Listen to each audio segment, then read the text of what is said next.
Claimed the World Championship, edging the Carolina Crusher to be crowned the king of monster truck racing.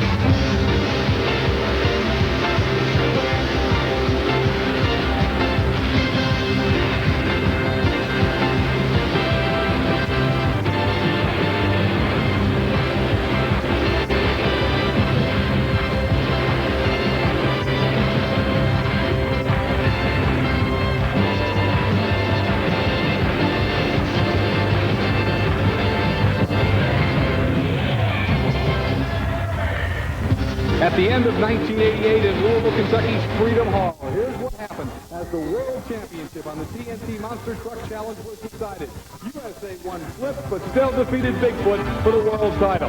Hi everyone, I'm Scott Douglas along with Chris Chapman, and today we're going to be reviewing the March to the 1989 TNT Monster Truck World Championship as we again go to Louisville, Kentucky's Freedom Hall. Now coming in, Equalizer had the big advantage over Carolina Crusher. That's right, Scott, he did, and he only had to keep his truck running to get a national championship and hold off the Carolina Crusher, but that wouldn't be just enough for the Equalizer. He didn't want to back into this title. He went all out. As you pointed out, though, he didn't really have to. Let's look at the point standings coming into the final round of racing. 2 nights in Louisville, Kentucky's Freedom Hall, and you can see the distance that Equalizer is put between himself and Gary Porter's Carolina Crusher. He just has to keep it together as we get into the action. You see Gravedigger there in 4th? Wait till you see the run he makes tonight.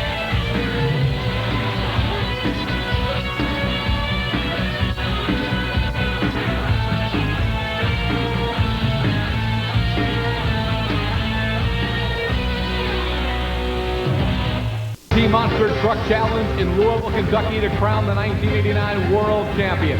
Now, Carolina Crusher had to win every race this weekend in Louisville and hope that something bad happened to the Equalizer. Stomper got a good jump here, but you can see Crusher went on to win this first round matchup. And remember, everything you're going to see on ESPN today is a must-win for Carolina Crusher, but even that might not be good enough. Army Armstrong got by to talk with Gary Porter, trying to win a world championship, but knowing it was a long shot.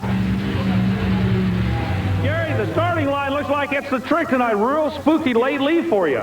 It is. I'm sort of coming over the hill a little ease, and then after I get my front wheels over the hill, I'm shifting the second gear and just put it to the floor. So, what's the track like? Good, bad? The track is a little bit rough in them cars, and a little bit, the left lane is a little worse than the right lane, and we're getting a pretty good bit of air tonight. Equalizer coming out to try and win the World Championship. Now, David Morris knew coming in he could kind of take it easy. He could kind of stroke if he wanted to borrow a term from a guy trying to win a NASCAR championship, but that was not the Equalizer style in 1989. Here he is matched up in the first round against playing for keeps Jesse Berge, and a promising driver out of Wyoming, Michigan.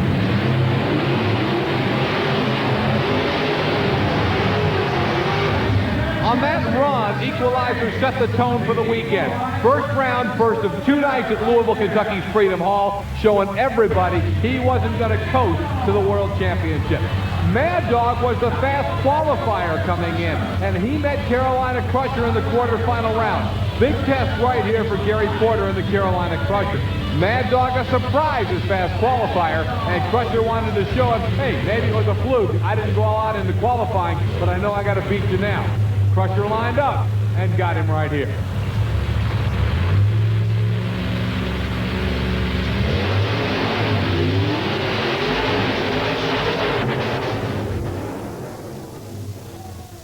Mad Dog said no fluke as he gave Carolina Crusher a good run, but Gary Porter out of Wadesboro, North Carolina got the win to move into the semifinals. But Equalizer was still around, and what Porter needed to happen, that being Equalizer losing early, was not happening. A good look inside the cockpit with David Morris en route to winning the World Championship of Monster Truck Racing on the Renegades TNT Monster Truck Challenge. Morris lines up to go up against Buffalo Trevor, John Kwasniewski, a newcomer from Buffalo, New York, who, friends, may be a real player for a World Championship in 1990. But here, a little overmatched when he tried to tackle the Equalizer in Freedom Hall.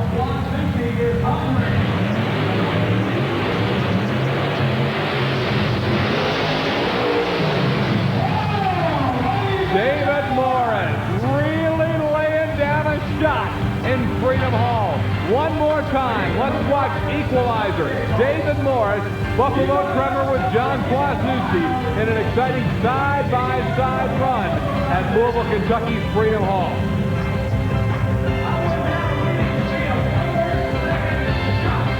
More monsters coming right up on ESPN.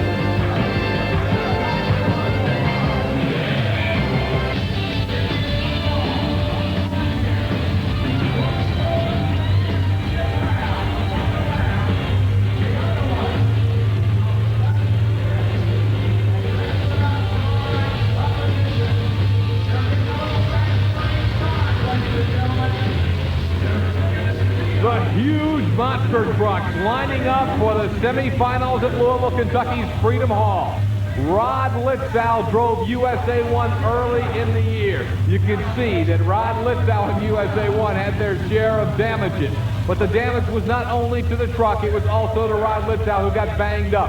And now Steve Wilkie has come to take over the driving of USA 1 in the final race of 1989. In this semifinal round matchup, the opponent was Gary Porter and the Carolina Crusher. Crusher, as I have documented earlier, needing to win each and every race to retain any chance at a world championship as he tried to catch the equalizer in Louisville's Freedom Hall. The True Value sponsored USA 1 and Rod Litzow certainly in a position to learn for 1990. No threat to have their third place position knocked off on the 1989 point. So it was certainly a situation where Steve Wilkie was trying to get a better feel. But Gary Porter and the Carolina Crusher flat had to win. And maybe that was part of the mind game going on right there as Porter refused to stage until USA 1 got to that starting line. Side by side in the semifinals at Louisville, USA 1 and Carolina Crusher.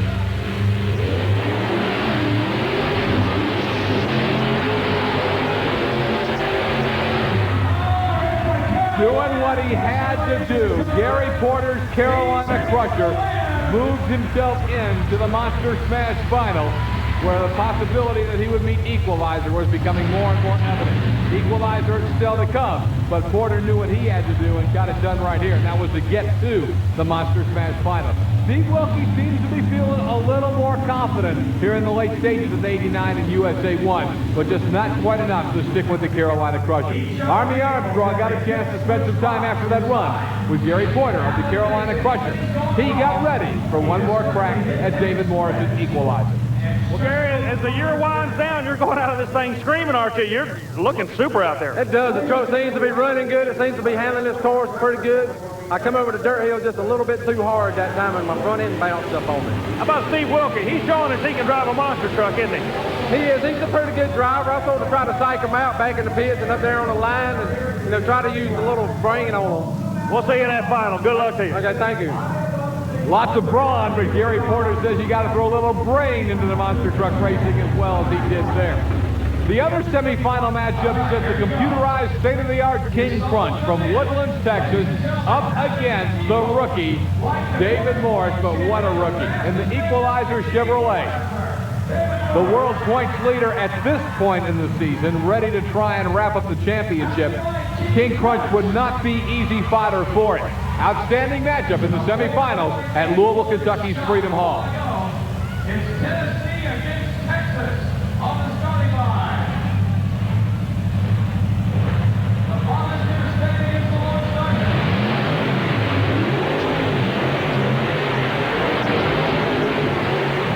Equalizer gets it done one more time. Scott Stevens, never easy prey in 1989, wasn't there. But the Gary Cook-owned and David Morris-driven Equalizer found his way to another Monster Smash finale. So, in the championship round, Carolina Crusher and Gary Porter head-to-head and side-by-side in the Monster Smash against David Morris's Equalizer. Porter knew his chances were dwindling, but certainly to have any chance left, basically, he was going to have to beat the Equalizer here.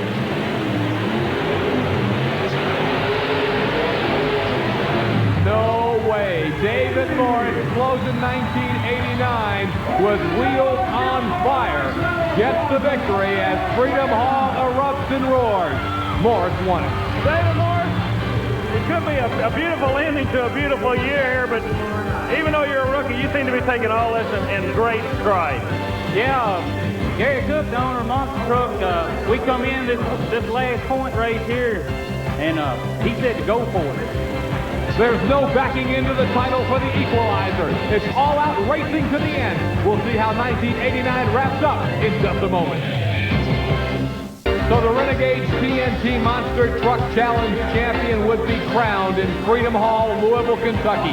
One more night of racing as all the superstars of monster truck racing, the Major League TNT, had them assemble the battle one more time. You get a good look at them all, up close and personal. Then they strapped on the helmet, put on the gloves, hopped inside these huge 10 to 15,000 pound monsters, and went side by side one more time in 1989. Here's the man who is headed for a world championship, David Morris in the Equalizer. This guy is Clydesdale and Bennett Clark. Bennett from Powder Springs, Georgia. Very likable, very exciting young man. But here in the first round, he knew he was taking on a whole bunch of monster trucks with David Morris and the Equalizer ready to go. Now, Equalizer knew coming in, he just had to play it safe. But that is not David Morris's style. Against Clydesdale, he was ready to go all out for victory. Side by side, round number 1 in Louisville. Here's how it happened.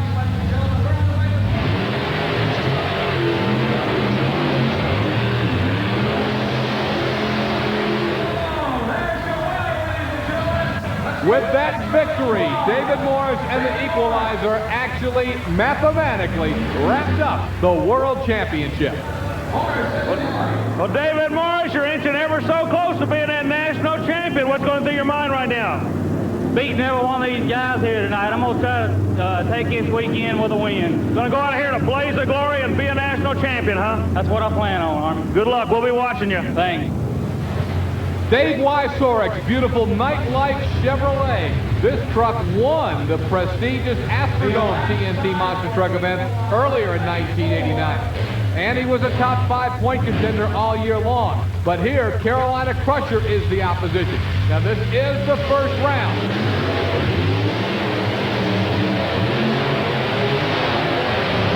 And it's a round that belongs to Carolina Crusher.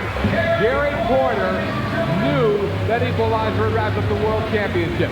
But he also knew that he would get a shot at Equalizer head-to-head in the quarterfinals. And maybe a little revenge. Okay. Well, it's almost ironic. The last event of the year in the second round, you're going to go against the Equalizer. He says he can win it. I don't believe that's the same thing you're feeling right now. I think I got this course down pretty good, and I think I can take the win in this round. He can win the national championship, and you can sure make your year a whole lot better if you put him out tonight, right? I know, and I'm already disappointed by not winning the championship, and I'll be just twice as disappointed if I don't win this next round, so I'll give it everything I have. We'll be seeing that action a little bit later. You know, TNT is not only the major league in motorsports because of great competition, but also because when you go to a TNT event, you're going to be entertained with great racing and lots more. Like this guy coming into the arena. No, this is not Dennis Anderson, one of the big-time drivers getting out. It's the official mascot of TNT, Go-Go the Gorilla, arriving at Louisville's Freedom Hall in style. Chris Chapman spent some time with Go-Go and track announcer Butch Krieger in Louisville. A major attraction at every TNT motorsport event is Go-Go the Gorilla. And with me now is Go-Go the Gorilla, but I need to explain something to you. Go-Go doesn't talk, but Butch Krieger, who is also the TNT track announcer, talks for Go-Go. Butch, tell me, what kind of program do you and Go-Go have at all these events? Well, Go-Go was created originally more or less to kind of entertain the crowd when things are down and so forth in between, and to be a second show more or less during the evening. So Go-Go and I have been bosom buddies for many, many years on the circuit. We have been working together, but his main function is to be a comedian, more or less, and have a good time with the crowd. And as I said before, I speak for Go-Go. Go-Go and I have our own language, a lot of it being through signs and of just moving head and hand signs and so forth, which we've done for years. Now let's talk about that. How can you keep in constant contact? Obviously, you're in the announcer's booth and he's on the floor. How do you all work that? We generally sit down and I try to explain to him before the program starts what we want to do for the evening. We try to work out something. And generally we know more or less during the night what's going to be happening. And of course, in most of the arenas that we work in, the sound system's well enough. When I call Go-Go's name, he hears me without any problem at all. Well, I tell you what, Butch, I've always liked the man in first, so if you could hold this, I think Sure, I'll be more than happy to. on, Go-Go. Let's go. I don't like it. Folks, that's the way it is at every town we go in. Go-Go the Gorilla. He's quite a character and a fan favorite everywhere we go. He's part of the excitement of a TNT Motorsports event. Now, we've got Carolina Crusher against the Equalizer in the quarterfinals. Earlier, we asked Gary Porter if he's disappointed about being the World Championship runner-up in 1989. I'm disappointed. I was hoping for the National Points Championship this year. I didn't get it. Last year I finished 4th place. This year I finished 2nd. So I feel like I did make an improvement, but it's not as big as improvement as I wanted. For the 2nd year in a row on the TNT Monster Truck Challenge, a rookie has won the world title. Veterans like Gary Porter are not happy about that.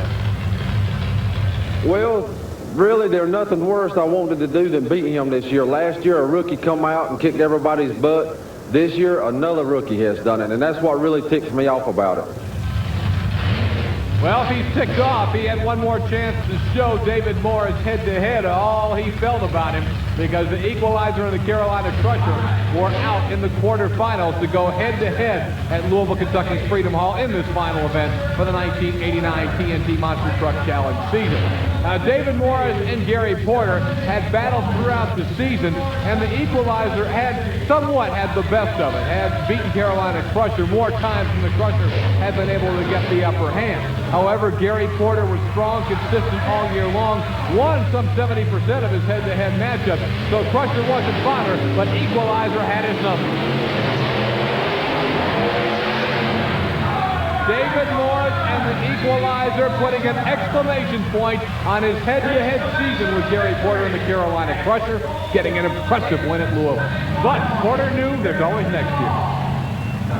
Gary, a super job all year long. Nothing to be ashamed of. Thank you, Army. I was wanting to win the points real bad. Equalizer come in and took it away from me. I'm not giving up. I'll be back next year with a new, stronger truck and faster. But the highly competitive David Morris was not satisfied. A certain green and black truck still stood in the way. Well, I'm going to come.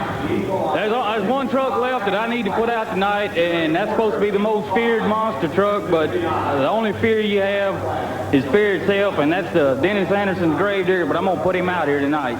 How about this kid with the Carolina Crusher? He gave you all you wanted all year long. Can't take anything away from him. He has been nipping at my heels all year long. He's going on a trailer, and you're going into the next round. Good luck to you. Thanks. There it is, the fastest, baddest monster truck in the world, the Equalizer. But moving ahead was the Gravedigger. Before he got a shot at David Morris, Dennis Anderson's first task was defeating an up-and-coming superstar, Mike Wine, driver of the Outlaw. Give me Digger. Well, the final race of the year is not going to cut slack for anybody. Standing with me right now, the lone hope for the Ford camps, Mike Wine. You say you're going to hammer all these Chevrolets on the final race with a Ford. I don't know if they're believing that or not. Yeah, I waited all of them to beat their trucks last night. Gravedigger beat his first and tore it up, so I think he was afraid to run me in the first round last night. Wait a minute here. Dennis Anderson with the Gravedigger. Go ahead. Hold on a minute. No way. The Ford's not going to dominate tonight. It's going to be a Chevrolet, and it's going to be the Gravedigger. Takes 10 Chevrolets to even touch one Ford. He'll have his chance. We'll be coming up next round. Instead of running his mouth, let him run his truck.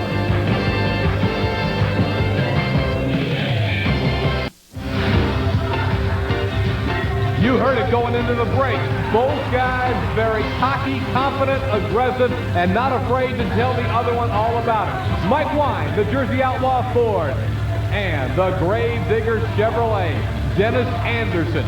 Even kind of a North-South Civil War. The Jersey Outlaw coming obviously from New Jersey, Gravedigger, a Virginia-based truck. Side by side.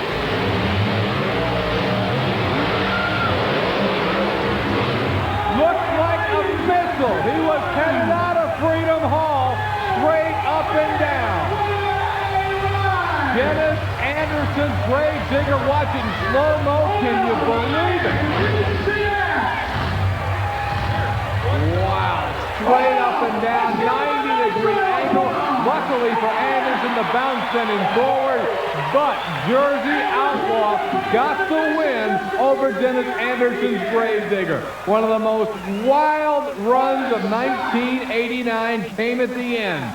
Dennis Anderson pointing her toward the stars as Gravedigger flat came out of the ground and looked like he was headed out the route. Dennis Anderson and the Gravedigger did not get the win, but did, once again, typify what the Gravedigger is all about. Bonsai run. Well, Dennis, you're notorious for the wild rides. The last ride at 89. What can you say? I know it. Hey, I tell you what, I stood her up pretty good there. I knew that I was going to get a lot of air. I already said this lane over here was a home wrecker, and it stood me up pretty good. So I knew I was going to get a lot of hang time. But I wasn't worried about hang time then. I was worried about getting the wheels back on the ground. That's what actually turns you on. That's what really pumps you, isn't it? When you take the wilder the ride, the better you like it. Yeah, that's right. You know, I love to show off in front of the crowd. That's what the crowd wants, blood and guts. That's what they're going to get. The wild run by the Gravedigger overshadowed a huge upset victory for the Ford driver, Mike Wine. I see no go underneath. What do you do in a situation like that? Blood and guts is what he calls it. That's just about what it was out there, Mike. Both of us have been after each other's blood and guts all year long. We gave it everything we got. I wasted the spare radiator I got, tore up a couple steering components, and I seen the whole undercarriage of his truck. Me and him are just out for each other. I'm not even sure who won yet, but that was a beautiful race. It was you. You're coming back. Hang in there. You could win the last one of the year. I'm trying. I'm going to give it everything I got for every Ford person that stood behind me all year long. Like I said before, I've lost a lot this year, but I've learned a lot to come back next year, and our truck's going to be number one. However, in 1989, number one was the equalizer. Here he is against King Crunch.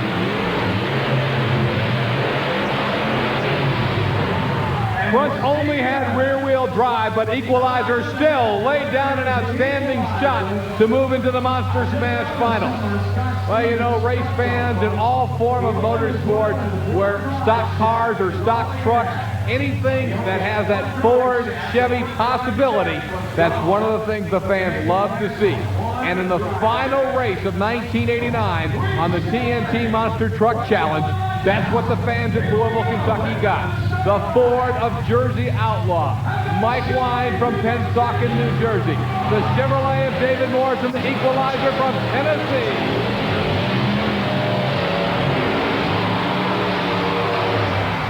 Closing the year with a bang, David Morris's Equalizer wrapped up the World Championship in style with back-to-back victories in successive nights at Louisville, Kentucky, and the young man who really hadn't shown all that much emotion in his rookie season let some out right there at the end. His lovely wife Nancy on hand for a big hug. Hey, maybe at last David Morris can get over the superstition he's had with the silver flag and is willing to carry it one final time.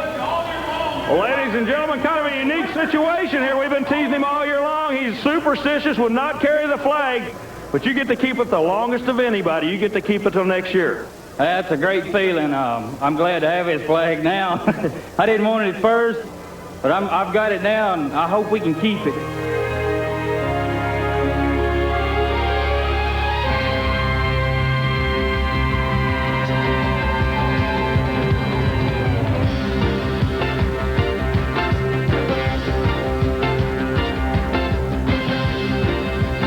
So the Equalizer, driven by the sensational rookie David Morris, claims the World Championship on the 1989 TNT Monster Truck Challenge. Chris, what can we look forward to next week? Next week here on ESPN, we're going to highlight the first weekend of racing in 1990 in Charleston, West Virginia. Gravedigger and the Jersey Outlaws did a lot of boasting at the end of the 1989 season about their prowess and how great they were. Well, now it's time for them to either put up or shut up. We'll see them in action as well as the Buffalo Tremor and several other of top trucks, the superstars of Monster Truck Racing, right here on ESPN. Till next time, for Chris Chapman, I'm Scott Douglas, and we'll see you here on the ESPN TNT Monster Truck Challenge.